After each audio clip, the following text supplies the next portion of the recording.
dear academicians, distinguished guests, I would like to welcome you on the awarding ceremony of honorary doctorate of science. I particularly welcome the chairman of the scientific board of the Slovak Academy of Sciences, Professor Academician Pavla Šajgalíka, and the members of the scientific board of the Slovak Academy of Sciences, the rector Marek Števček, Doctor of Sciences, Professor Oliver Moravčík from Slovak Technical University. Professor Števček is rector of the Komenského University in Bratislava, and Professor Stanislav Kmeď, Doctor of Science, the rector of the Technical University in Košice. This is a very special occasion because it is for the first time that the award of honorary doctorate is being awarded during the General Assembly of the Slovak Land Society. And the awardee, Professor George Richard Pickett, is the member of the Land Society of Slovakia.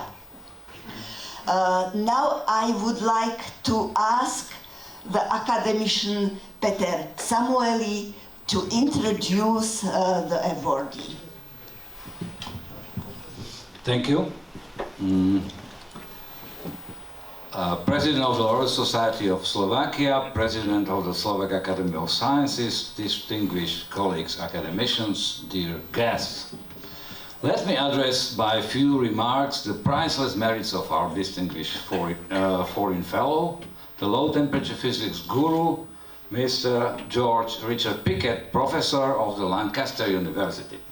George was born in 1939 and educated at the Magdalen College, Oxford, getting his bachelor in 1961 and a Doctor of Philosophy in 1965, based on his thesis on properties of dilute magnetic alloys at low temperatures. So my first remark would be about the Magdalen College. So this is a very serious institution, founded in 1458, becoming one of the most important and constitutional Oxford colleges with a long list of famous alumni. Let me name just few of them. The King Edward VIII, maybe not the best example of the student because he did not finish the study, and he also did not finish his king's duties, as you may know, as he abdicated because of his inappropriate marriage, not suitable for the head of Anglican Church, what he's supposed to be. But there is also Oscar Wilde, one of the wittiest playwrights and the author of the important scientific discovery, saying that teaching is admirable thing, but nothing that is worth knowing can be taught. There is also E.T. Lawrence, who is maybe better known as Lawrence of Arabia, but also, and not last, several Nobel Prize laureates. Probably the most important for George is Sir Anthony James Leggett, a world leader in the theory of low-temperature physics, whose pioneering work on superfluidity in helium-3 was recognized by the 2003 Nobel Prize in Physics. Then later, in the 60s, George spent as a postdoc and senior research associate 5 years at the Helsinki University of Technology in the laboratory of another godfather of ultra-low-temperature physics, Olli Lounasmaa. If you get fallen in love with ultra-low-temperature physics after today's George lecture, you can read his common paper with Olli Lounasmaa in Pokroky matematiky, fyziky and astronomie, as is properly pronounced, published in 1992 with the title Supratekuté helium-3. Yeah. In 1971, George Pickett arrives to the Lancaster University as a senior fellow, lecturer, reader, professor, and in 2007 as a distinguished professor of low temperature physics. I always thought that this complicated hierarchy is typical for France, but okay, it's very nice also in UK. All George's scientific life, he works on one of the most complex and intriguing quantum systems of the universe, the superfluid helium-3. In the 1996 Nobel Prize citation of physicist David Lee, credit was given to Pickett and his research group for their work on helium-3. The experimental physics of superfluid helium-3 is extremely demanding for the technique, equipment, and instrumentation, which is obviously similar to the high-energy colliders, not commercially available, but custom-made in the lab.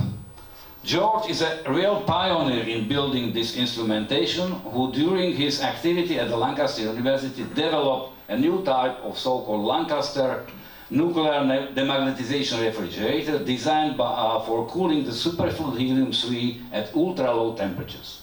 In 1984, they achieved the temperature of 7 microkelvin at this stage of the nuclear demagnetization system, and achieved less than 1 microkelvin in helium-3 itself. This is still a valid world record for single-shot demagnetization. He has also developed original dilution refrigerators, considered as the best in the world.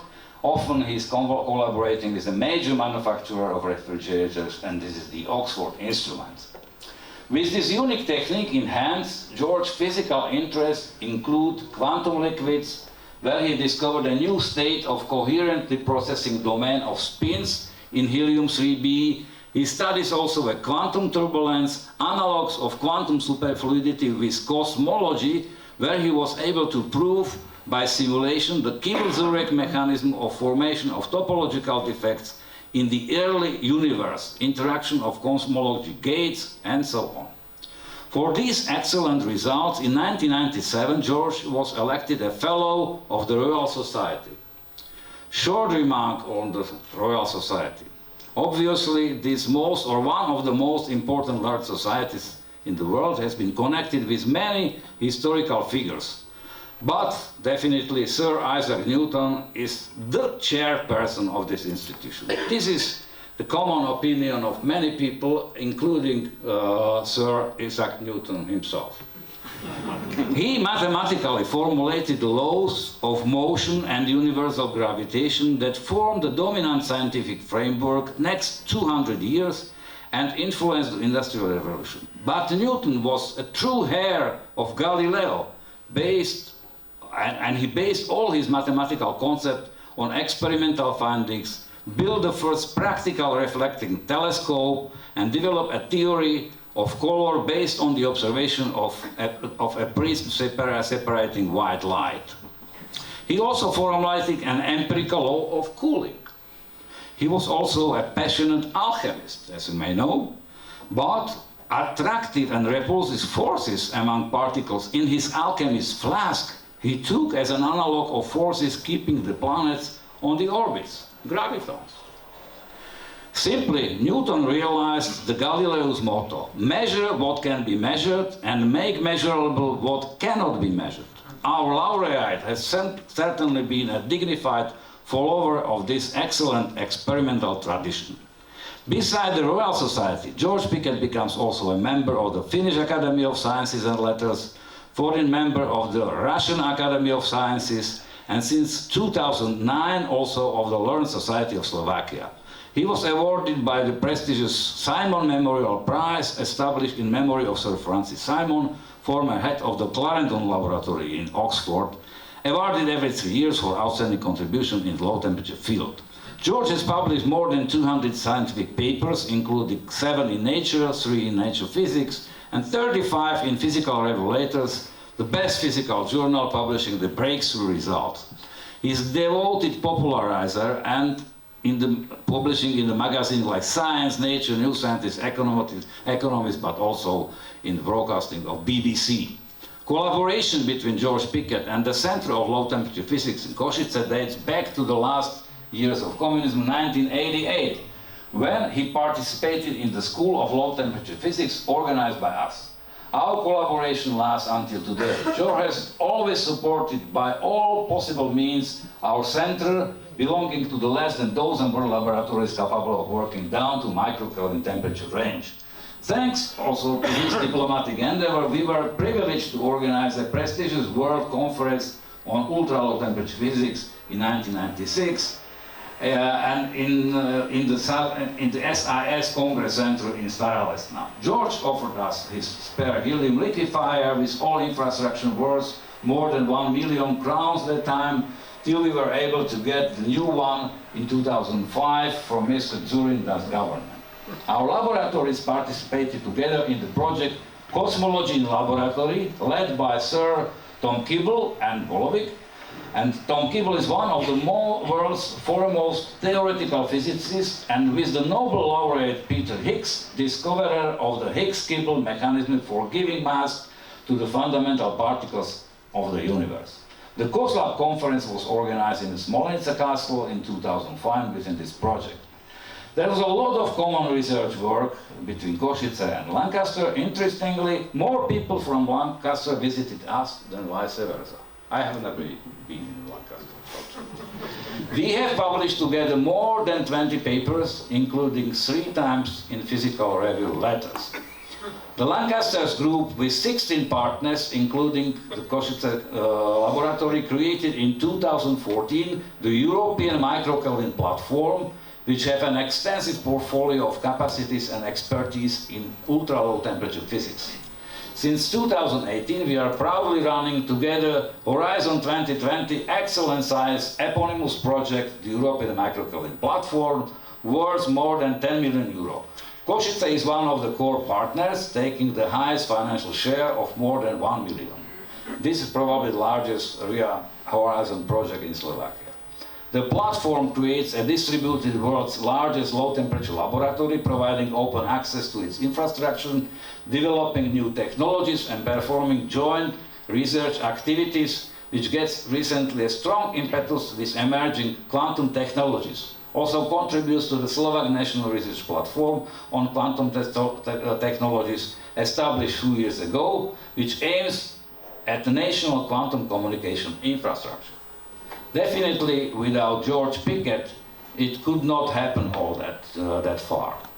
So, in conclusion, I declare in the name of the Scientific Board of the Slovak Academy of Science, te virum egregium professorem Georgium Ricardum Pickett, sodalem societatis regie promeritis tuis in scientis in Slovakia promovendis, afficimus titulo doctoris scientiarum physicalium honoris causa. Congratulations. I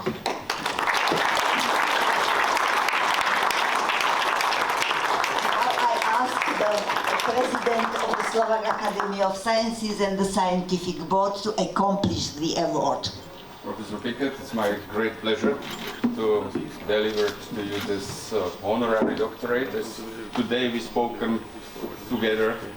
You are among a good society. 3 Nobel Prize laureates are on the list of these honorary doctorates, and we will make a common picture. Thank you once more again. Congratulations. And this is.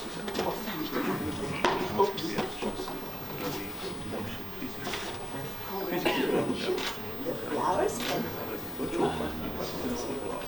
Of the society, you are a member of. Thank you for all. All right.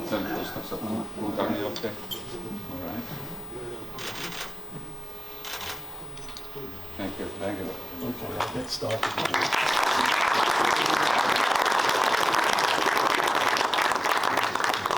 It's a great honor to receive this award. We've had a long collaboration with Slovakia and Košice especially. I'm very pleased to be here. You don't understand what pressure you've put me under. I'm trying to compete with Isaac Newton and Oscar Wilde, which is 2 ends of the spectrum. But also I'm expected to compete with dinner, which is making life a little bit different. So I'm very used to speaking to people who are not native English speakers and don't understand my strange British accent. So most of what I say will be also on the screen. So if you want to close your ears, you can read it. And I'm going to have to speak at twice normal speed to get this all in before dinner anyway. So let's poszli. Okay, let me just apologize for this. I was first invited to this award already 3 years ago. So I've been writing this talk for 3 years. We've had COVID. Because of my advanced age, the university was terrified that if I died of COVID when I was in the university, the paperwork would be so onerous. So I was sent home, and so I spent the time learning the latest graphics package. So this talk is full of ridiculous graphics, so you'll have to live with that. Okay, so here we go. And you can see what I mean when we get started.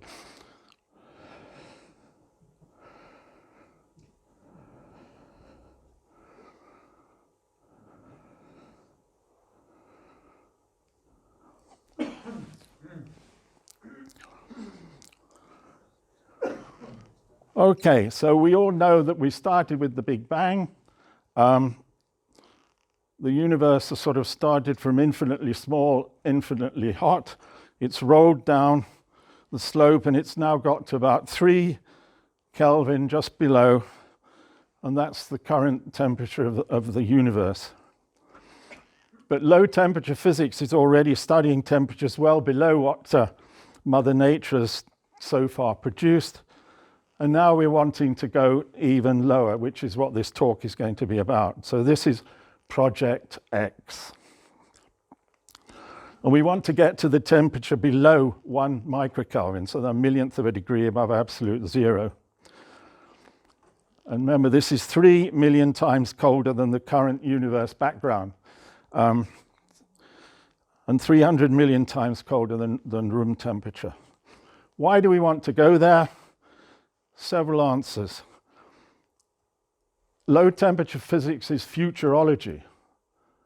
High energy physics is history, right? The universe has never been to these temperatures before, so we're pioneers there. It's a new frontier where unthought of things will happen.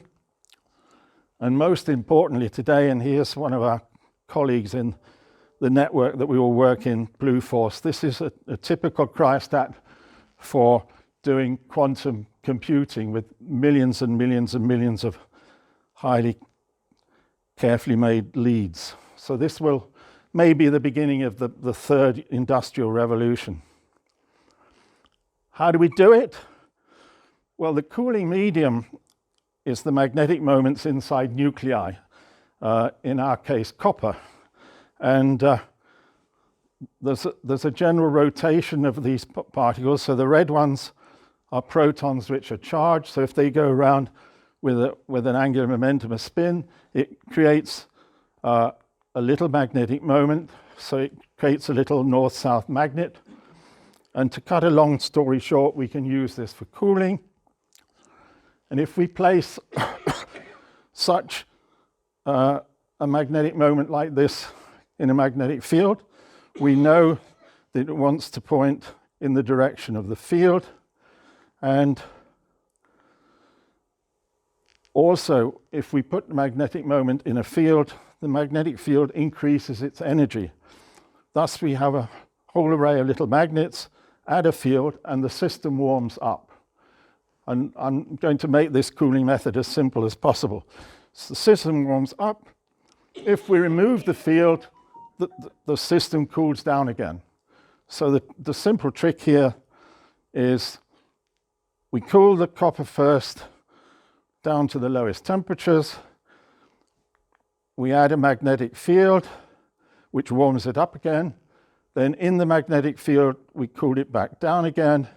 Then we isolate it, and we take the magnetic field away, and it cools down even further. So this is our cooling system, and it's very, very simple. That's more or less it.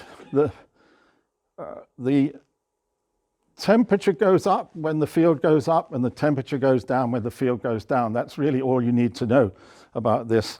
And the method is incredibly powerful. By using these methods, we can get temperature ratios of more than 1,000. Okay, but we need a lot of infrastructure just to get to these temperatures where we can even begin to use these cryostats. Okay, so to work down, are you following me? I'm going fast here because I know dinner is breathing down my neck. We need to go down to very low, quiet, low energy environments. So here's a picture of one of our cryostats, our cooling machines. It needs massive concrete blocks to minimize the vibration. And notice I put you a Slovak lorry on there, not a British one. And it's all contained inside a metal box to keep out electromagnetic waves. So we start with this massive concrete block, which is sitting on air springs. We put the low temperature part in. We put the access to the top of the machine in. We put it all in a metal box, and we add some students to do the work. And even the vacuum flask that keeps the liquids is really quite complex. So we have the outer room temperature case at 300 K, liquid nitrogen at 77 K. This is Kelvin, degrees above absolute zero. There's a 20 K shield, and then the inner side liquid helium is at 4 Kelvin. So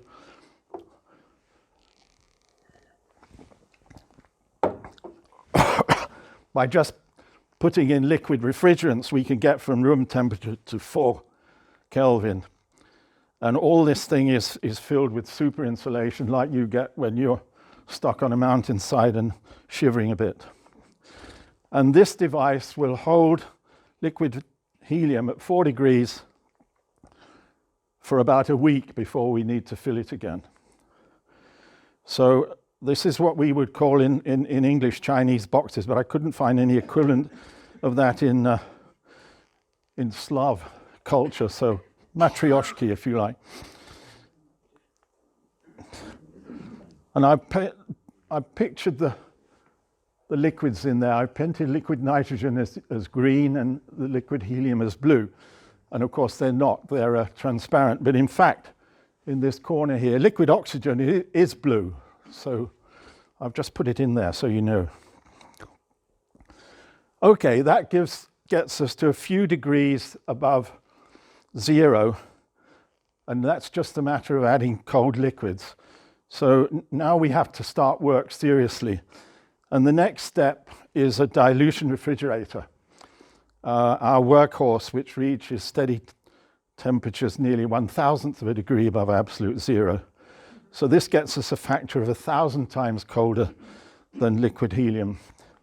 This is all the engineering. Just to stay with it, it gets more interesting later.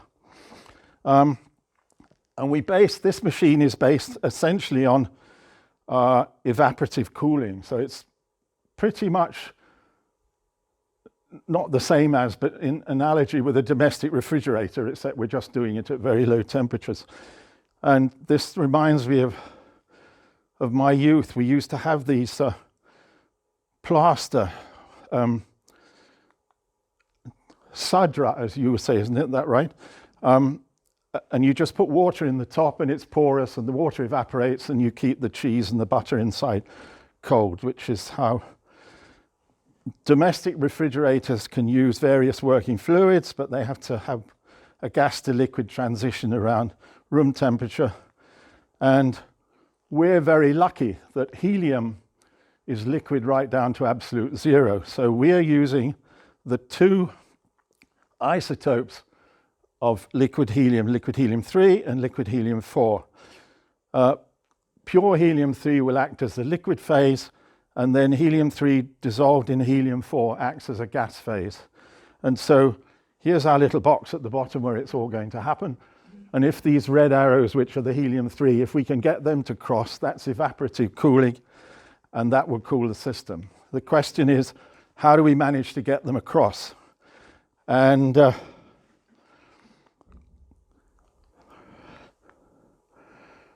we need here to use one of the oldest pieces of scientific equipment known to the human race.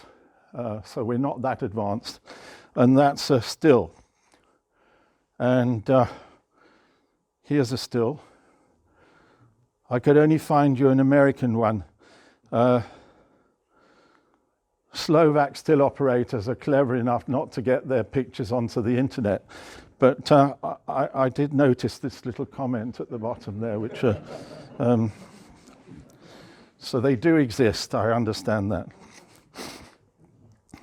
Okay, so here's our still at the top there, which is burning off the helium-3, which is the red arrows. So we've got to connect that with a pipe. That will burn off the helium-3, fantastic, get us cooling at the bottom. But then the helium-3, this dark green, will all run out. So we have to put some more in. So we bring it back from the top.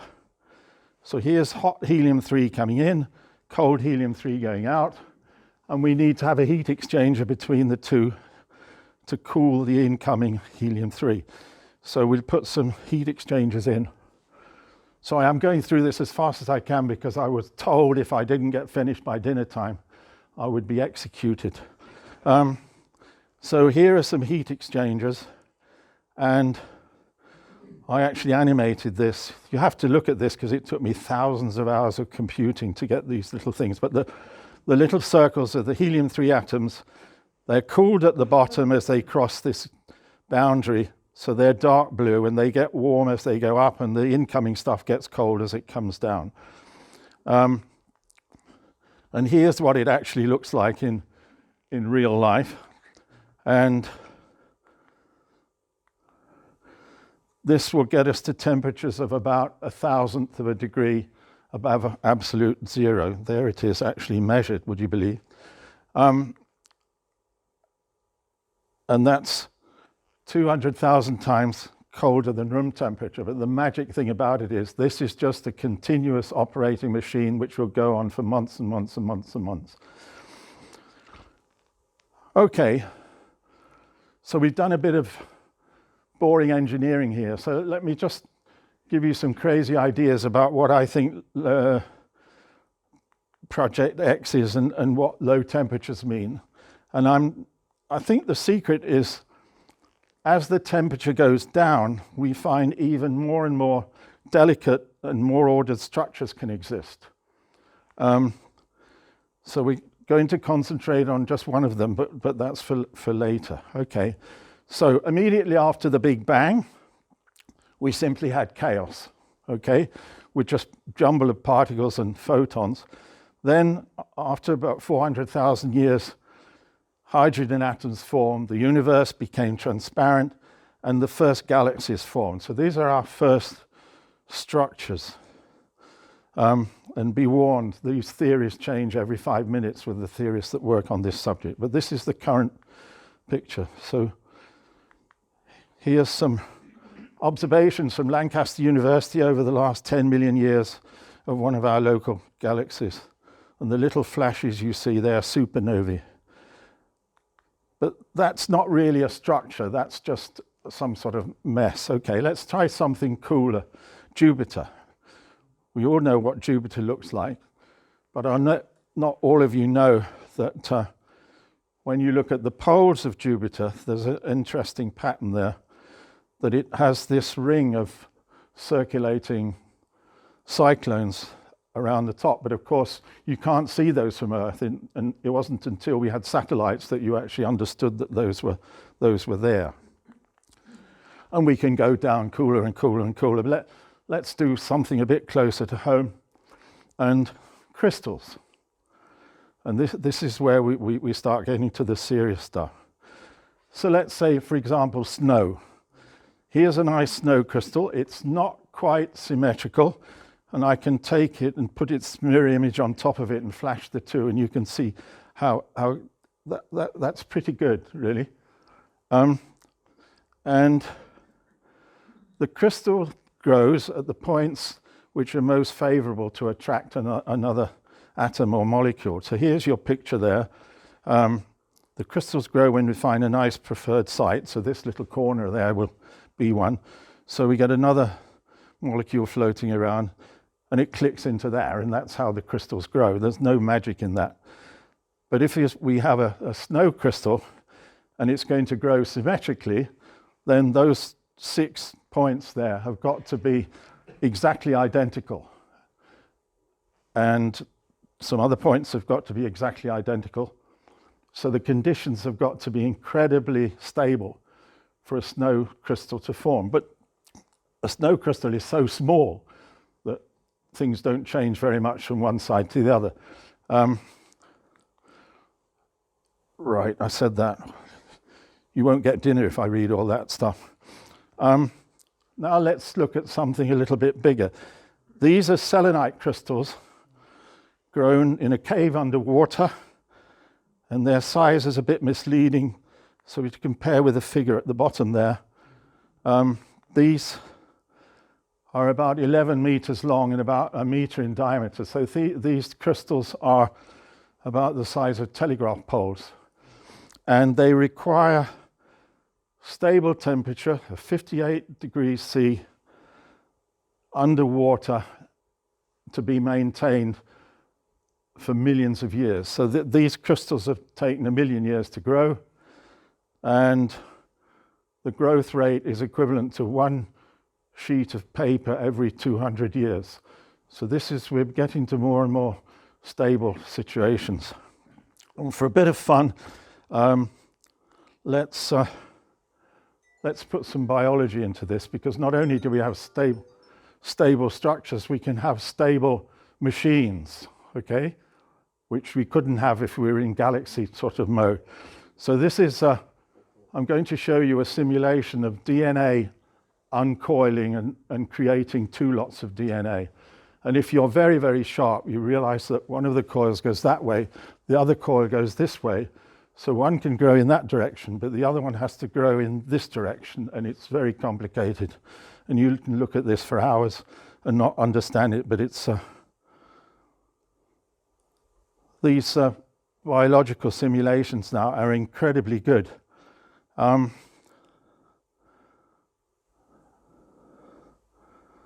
see that one's grown backwards and the other one's grown forwards. And this is all going on at a rate of 10 to the 4 hertz, so 10,000 kilohertz, this uncoiling. Okay, so now we reach the regime where quantum mechanics begins to come into play. And we need to introduce 2 very simple ideas. The first is that there are 2 different sorts of fundamental particles in the universe. When God created the universe, he didn't want to make it too easy for us, so he decided there are going to be 2 different sorts of particles. But we may get round this in the end if you stay with us to the end and the dinner doesn't start before I've finished. One set of particles are the building blocks of matter. So this is neutrons, protons, electrons, all the things that atoms are made of. These can only have 1 particle per state in quantum mechanic terms, which we'll come back to that. And here's a picture. So seeing how atoms are made tells us what's going on. If you have a hydrogen atom, and then a helium atom fills up the 2 bottom states, and then if you get the next atom, the electron has to go into another state. And each atom is different from the others. If the particles could all go into the same state, all atoms would be the same, but they just get bigger. Okay. So that's the periodic table. And these atoms all have a rotation, a spin, which is a half quantum unit. Now the other set is made up by the particles that tell you about forces. So if you have an electron that goes backwards and forwards in a broadcasting antenna, the electric field that produces makes a wave, and that's a photon. And this photon will then move across space, and if it hits your antenna in your radio, that will make the electrons run up and down in that, and you're picking up the radio program. So this photon is telling that electron what this electron is doing. So it's transmitting information rather than being a part of a structure. And gravitons would do the same thing with gravity, but gravity is so weak that we haven't really caught gravitons yet. In these, we can have any number of particles in a state. Here's a battlefield laser, which is made up of photons. They're all in the same state. If the Americans had a laser which only had one photon in it because it wasn't allowed to, it wouldn't be terribly impressive, right? So this is telling us that these particles can be millions in one level, and they have a spin which is a whole number of units. Okay, and the second thing we have to note is that the quantum mechanics has a wave associated with it. So if we want to make a metal, for example, the outer electrons of the metal atoms get loose and can move about the box. So we have to fit waves in the box to make the thing work. Hang on, we'll get there, okay. So I'm going to show you how to put waves, standing waves, in a cubic box, okay. Well, no, I'm not. We'll start with a one-dimensional box, okay. So this is waves in a one-dimensional box. An easy way of looking at it, that's a one-dimensional box for waves, okay. And nothing's too good for Bratislava. This is actually a Stradivarius. And this is, there we are, this is 1/2 wavelength. And we can have 2/2 wavelengths, that's the first harmonic, and we can have 7/2 wavelengths, okay. And the magic bit is that for a quantum particle, the momentum depends inversely on the wavelength. So for every extra 1/2 wavelength we add to this thing, the momentum goes up by 1 unit. So we can start sort of drawing these on a graph. Okay, so here's our graph. This is 1/2 wavelength, that's 2/2 wavelengths, 3/2 wavelengths, and so on. But I mean, this is only one dimension, so we need 3 dimensions. So let's try. Okay, this situation, we've got 2 dimensions now. One of these in the x direction is 1/2 a wavelength, and in the y direction is 2/2 wavelengths. So now we have to put similar y bit in our graph. So we get some, which these two are independent. And of course we need a z direction as well. And I could not think of any way of drawing 3-dimensional oscillating. That's beyond my abilities, even though I had the whole of COVID lockdown to work it out. Okay, so now we're starting getting this cubic array. And this is in momentum space, it's not in real space, okay? We're talking about momentum, and because the momentum is increasing, any constant distance from the center is a constant energy surface. So if we just put these particles at the lowest possible energy they can go in, they will just fill up a spherical volume like that. And then we've run out of particles, we won't have any more. And we should note 3 things here. This regular structure, which I've drawn, that's a crystal. But it's a crystal in momentum space, not in real space. But we can still use the ideas of crystals. And the crystal is held up by the power of quantum mechanics, because electrons are those where we can only have 1 particle per state. So if we had the other sort of particles where they could all, the whole thing would fall to pieces and they would all be in the bottom corner. And we can add the heating effect of the environment if we like, our friend disturbing the situation, and that will evaporate 1 or 2 of these particles, so we can have the crystal and we can have the gas. Now these particles aren't moving because they're in momentum space. So they are moving, but their momentum isn't changing.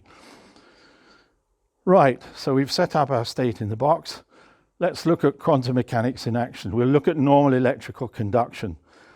So here we have some electrons going around a ring, and they hit the walls, they hit each other, they get bounced off. So unless we keep pushing them around, they will slow down and stop. So we have to keep moving them. So there's resistance to flow. But actually, the electrons going around, they're associated with a wave because of the quantum mechanics. So we shouldn't really think of this electron as a point here. It's going to get sort of stretched. So our electron, we don't quite know where it is now. And if it's clever enough to get all the way around with its oscillations, then we get this situation. And this is an interesting way of looking at the uncertainty relation. We know exactly what the momentum is because we can work out what this wavelength is because it's just that number of oscillations around this loop. But we have no idea where the electron is. It's going all the way around.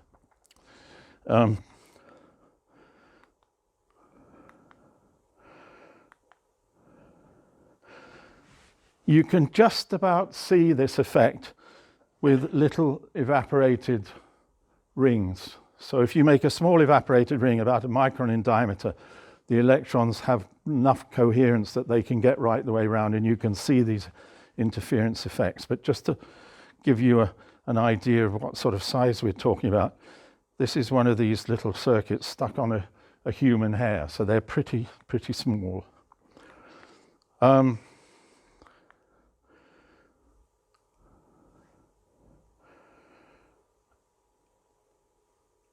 Because we don't exactly know where the particles are when we get into this quantum regime, then their behavior starts to be slightly odd because they sample much more of space than a classical particle does. A classical particle is in a certain place and is only looking in its own neighborhood. A quantum particle is sort of distributed around. So we can have quantum crystals which have unbelievable purity because all the sites are wonderful sort of averages. So this is a helium-3 crystal that's been investigated by our colleagues in Helsinki. And look at the number of facets there. I don't think you could possibly do a crystal at room temperature which had this sort of sophistication. I've actually tried counting how many of facets this has, and I get a different number every time I count it, but it's about 200 in this crystal. But then there's some even more amazing stuff. Here's a solid crystal, and we've observed this in helium-4 and liquid, and if we put a pressure wave across it, we will get waves on the surface of the solid. So this isn't a liquid wave, this is a solid wave. The particles in the solid stay where they are, but this evaporating and condensing process is so rapid that we can have waves on the surface of a crystal. And you notice the particles in the solid don't change, they just evaporate into the liquid. And there's a sad story to do with this. This is Konstantin Keshishev photographed these things in Moscow in the 80s. And just to point out that not all Russians are bad, I wrote to him earlier in the year and asked him if he could digitize me some of his, these are taken on some Russian Soviet Zenit camera in 1980, whether he could digitize them and I could use it as a video. And he said, yeah, he would do it. And his wife died in February, and he just couldn't handle it, and he committed suicide sometime in March. But the Friday before he committed suicide, he went specially into the lab to make sure one of his colleagues sent me these videos, which is rather nice and rather sad too. Okay, how are we doing for dinner? Not good, are we? Okay, go ahead. I'm going as fast as I can anyway. So, let's do a little bit further because this is where it starts getting interesting. Okay, we're going to do Cooper pairs. So this is going to be superconducting. If we have an electron moving through a metal, the electron attracts the positive charge ions behind it. So it leaves a little positively charged bit behind, and that bit will attract other electrons because that also has this charge. And in the end, these things will travel in pairs. Okay. Now this is the game changer, because one of these particles individually that has half a spin, so you can only have one per state. But if you put two together, it has an integral spin, so you can have any number per state. Whoops, that wasn't supposed to happen. Okay, I will carry on. I can't afford to stop. Okay, so if we've suddenly got our crystal which is made of pairs, they don't stay up there, they all collapse at the bottom. B. And this is where superconductors come from, right? They're all in the same state, so they cannot collide with each other because they are all in the same state anyway. So there's no friction. And these, if you can get a current running around a loop, this current will run, for tens of thousands of years. Now, we haven't actually tested that in the lab to that distance of time, but when I was a student, an American group kept them running for 15 years until someone forgot to fill the helium up, and that blew the experiment. And I mean, it degrades with cosmic rays. But I mean, if you have to have an MRI scan, you're going to be thanking the superconducting people for doing this. And there's a silly thing here. This is all based on nuclear magnetic resonance, right? So this is nuclear magnetic resonance imaging.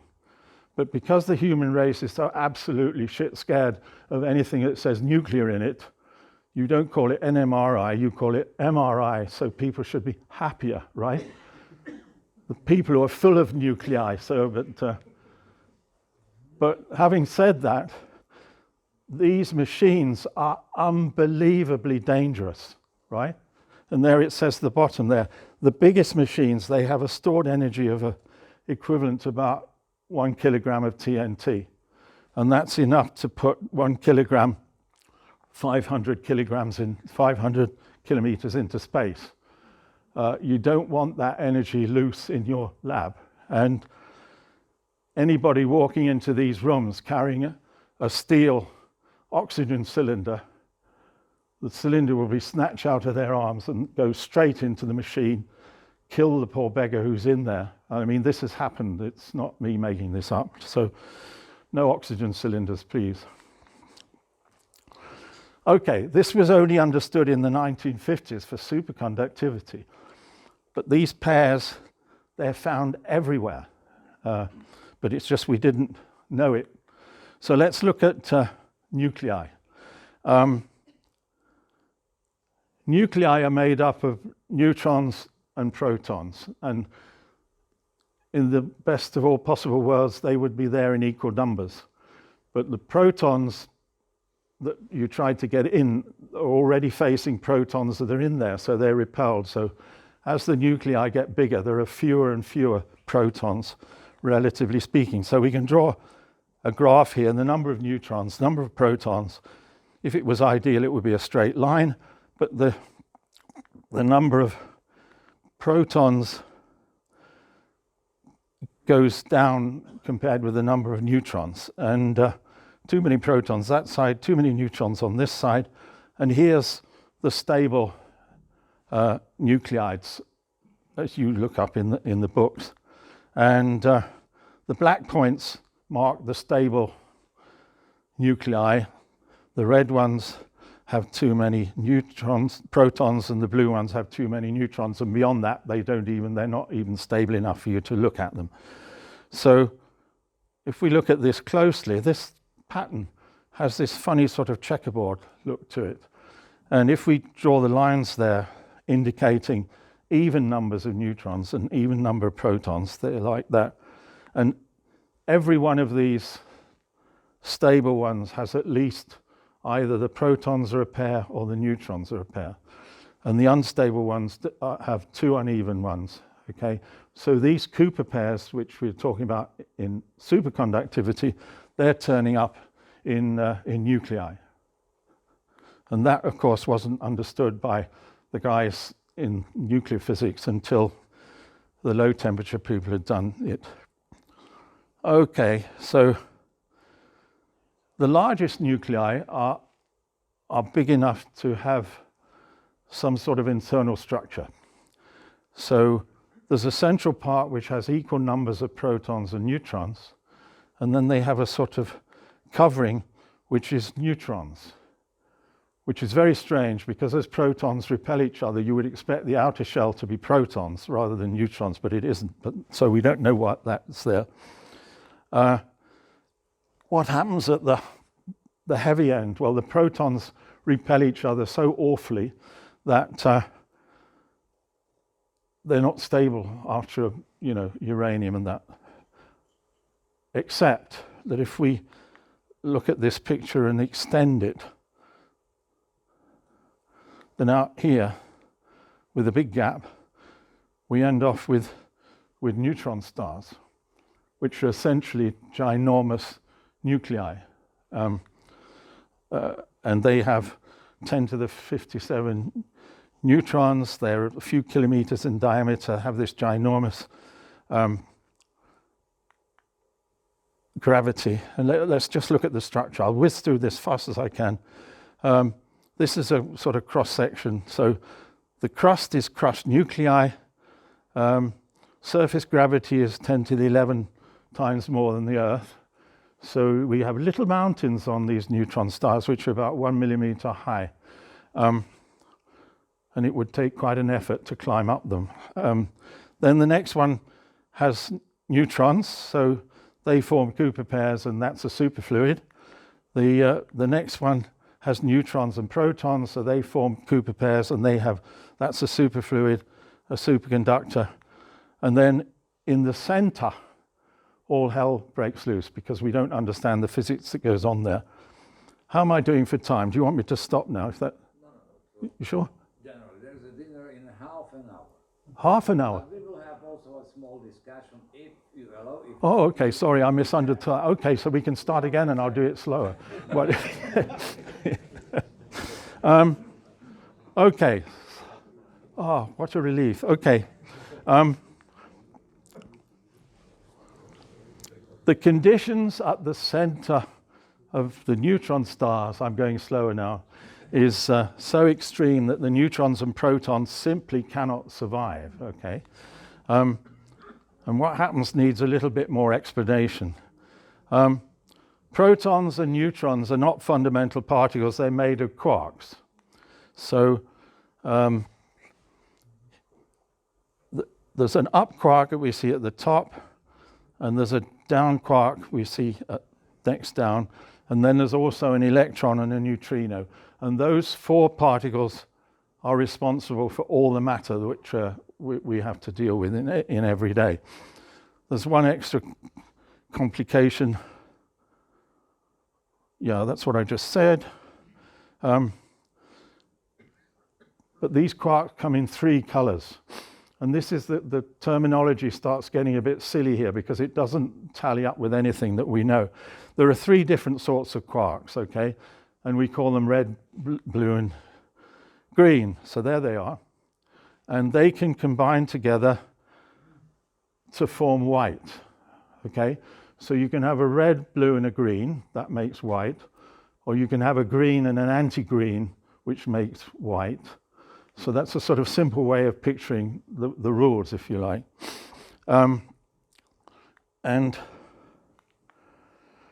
so a neutron is one up quark and two down quarks, and one each is of blue, red, blue, and green, and that's a neutron, okay? And as each of the quarks has a spin of a half, when you add them together, the neutron still has a spin of a half. So there's still these particles that you can only have one per state. And if we take the position in the central core of a neutron star, where our disturbing temperature friend is bashing away, the whole thing will fall to pieces and we will just get loose quarks. And this is made more complicated because God made some of it easy for us, but he made some of it quite difficult for us. So there are three families of these quarks for reasons we have no idea.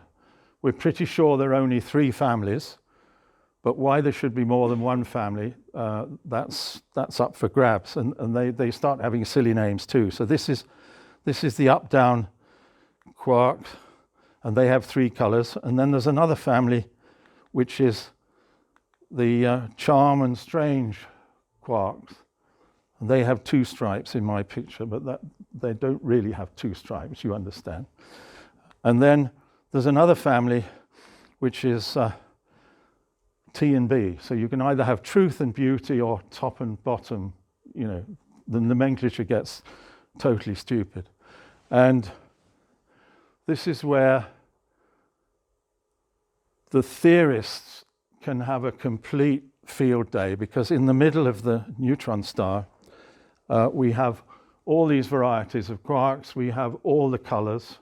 So the theorists can have a happy time. Do the green ones couple with the green ones? Does this family couple with this family only? Does this family couple with that one? You can come out with as many rules as there are theorists, and that's why theorists get employed. They, you know the difference between a theoretical theorist and a philosopher. The theorist needs paper and pencil and a dustbin.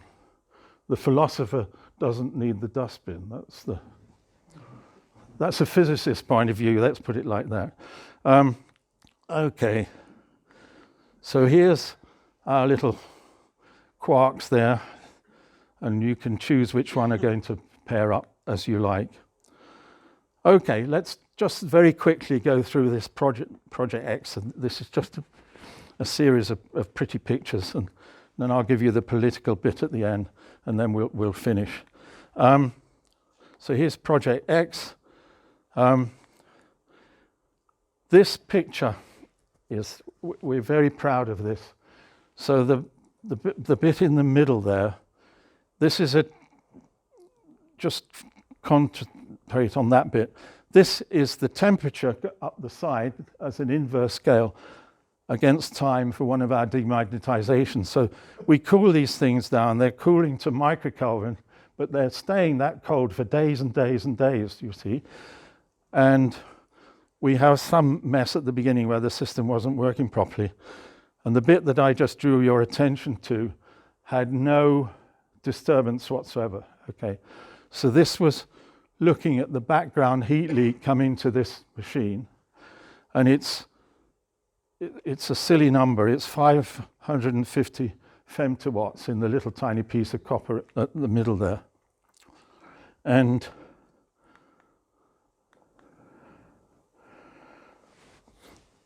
that's the energy released by a sort of British standard ant falling in the Earth's gravitational field at a rate of 1 wavelength of light per second. I mean, it's such a small number, it's ridiculous. And that ends off as being equivalent to 61 femtowatts per gram. Now, if you talk to the high energy physics people who do radiation protection, it looks as if this is all coming from ambient radiation. So it's cosmic rays. And the one thing that we have made a mistake with, if you like, our cryostats are surrounded with this enormous chunk of concrete. And concrete is actually highly radioactive, relatively speaking. So if you go into the nuclear industry and ask them what is the background radiation level that a human being will get, and they do these calculations all the time, they come up with 77 femtowatts per gram. So within the limits of error, that's exactly the same as what we are coming up with. So what that's telling us is that we have isolation in our machines, which is right down that we're getting rid of all the other heat leaks other than what we can't do anything with, which is the ambient radiation. So this is our motivation for trying to get to lower temperatures, because what will happen. Okay, and I'll just whiz through these. This is, no I won't, this is just boring pictures. I'll tell you the story at the end. I know dinner's waiting. The pressure up here, you can't believe it.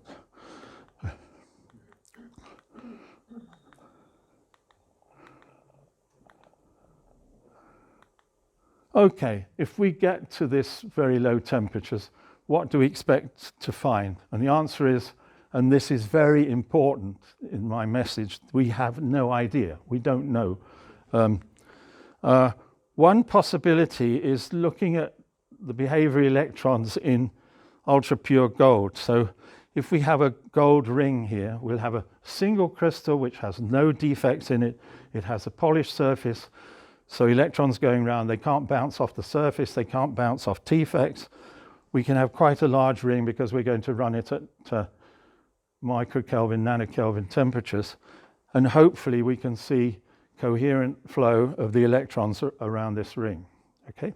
So here's our quantum mechanics of standing wave. But also, gold is suspected of being a superconductor at these very low temperatures, which means it will form Cooper pairs. So they will be able to go around coherently. So we can have two different coherent behaviors going on in this ring simultaneously. And that's the purple one and the green one. And if you're sharp-eyed, you see one's going at twice the speed of the other one. You can all see that, can't you? Yes, of course, dinner's coming.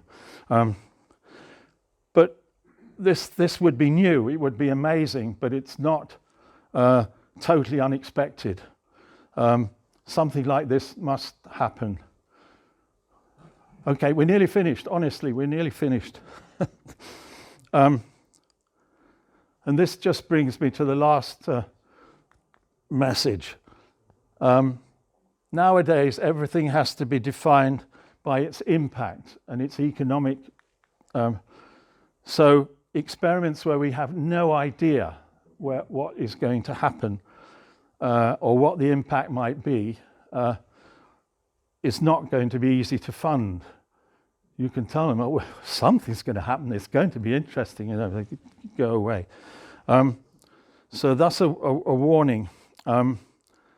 How would we fund this experiment in the recent funding climate? And the trick is that we hid it. Let's get that. In our network, okay, these are all the tasks, and our little experiment there is in that one, and we presume that the assessors didn't actually read that bit, I hope, and we got it through. Okay. And just to make the point, and many of you will have heard of this before, but these foresight things where scientific managers decide what is going to be the great thing in the next 10 years. In 1937, the New Deal had stalled. We were still getting rid of the Depression, and the US National Academy of Sciences had one of these forward look sessions, okay? What was going to be the big thing in the next 10 years to put their research money into? Or with the benefit of hindsight, we know what happened in the next 10 years, right? And here's the list. Commercial radar, 1940. Electronic computers, 1940. Electronic television, 1940. Industrial production of penicillin, 1940. Nuclear fission reactor, 42. Aqualung, 43. Kidney dialysis machine, 44. First nuclear weapons, 45. Junction transistor, 48. Commercial jetliner, 49. Okay, that covers all of today's technology, power generation, digital revolution, medical advances, air transport, much more. What did these American experts come up with? Synthetic rubber and synthetic gasoline. So if America had put all their money into that in 1939, the war would have not been quite so good. Okay.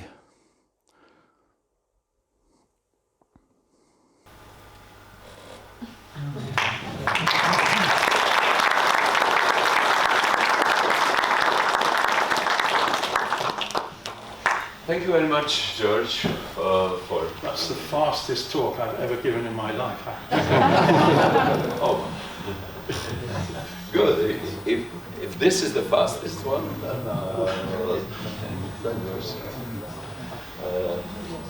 I would think that there could be even faster, but I could feel you thinking that, yes. Yeah, no. It's not saying you that you were too fast. Yeah. But of course there would be questions. But as said, the dinner is waiting for us. It's actually time. Okay, it's time. So if you have questions, 1 or 2 questions maximum now, and the rest after the dinner privately at the tables. Yes? How you have measured these temperatures and what was the precision of your measurement? Well, the graph that I showed you with the warming up curve, the scatter on the points is almost not visible from where you are. So the precision is unbelievably high. And if you have a cooling method, okay, what you have is you have a handle on some parameter which interacts with the system, and then that churns out a temperature at the other side, if you like. So it's like a piece of engineering. So if you start waving the parameter up and down, you can get the temperature to go up and down. But then if you wave the temperature up and down, you find the parameter is going up and down. So the parameter is what you measure. So you've inverted the cooling system. And what we actually do is we measure the magnetization of nuclei of platinum, because it's more convenient than copper, in a little bunch of wires attached to the system. And it's unbelievably precise. But the difficulty is, at these very low temperatures, the nuclear system is almost completely disconnected from the electrons in the outer atom. So we have to do this very gently and very slowly to keep the two together. So it's a complicated job, but it's quite straightforward. But at some point, these nuclei will start ordering in their own little fields, and then the system switches off. But we haven't got that level yet. So that's not a big problem. The big problem is connecting the electrons to the nuclei. Thank you. Yeah. One short question for a short answer. Well, if not, George, thank you very much once again.